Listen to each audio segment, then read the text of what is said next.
movie review.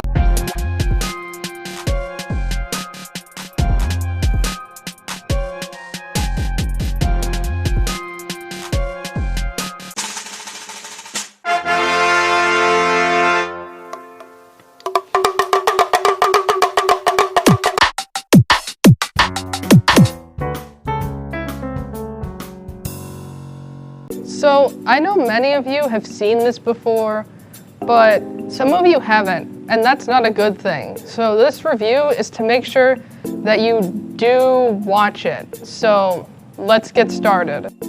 So overall, I think there was a lot of super casual world building. There was like a lot of stuff that like at the time of the movie's creation, it just kind of was like there to like add something to the world.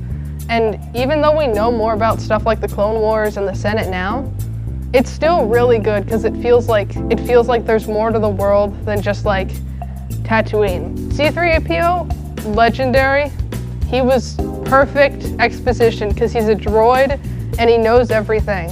So he can just like tell you things so clearly, and it's such good exposition, it blows my mind.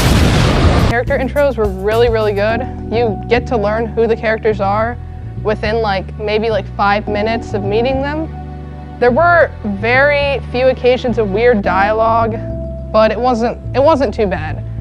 It was funny, so the models looked really, really good, and like costumes in general for like characters that are like puppets looked really good.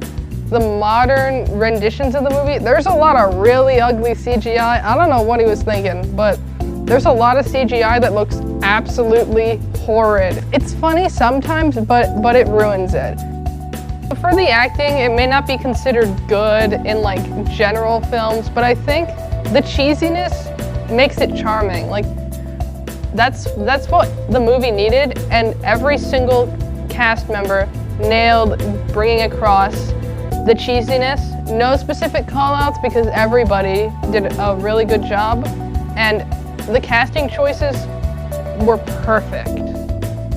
So I'm a fan, so I tried to rewatch it without my previous experiences with the franchise getting in the way, and I still really, really enjoyed it.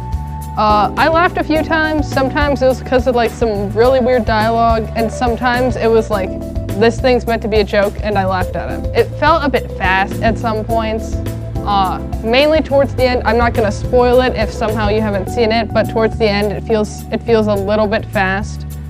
But it's still pretty good. Overall, I'd give it a 9 out of 10. It was really fun, really enjoyable.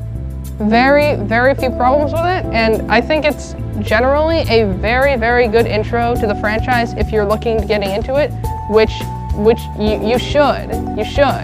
And if you don't know where to start with A New Hope, because if you start with episode 1, you're not doing it right.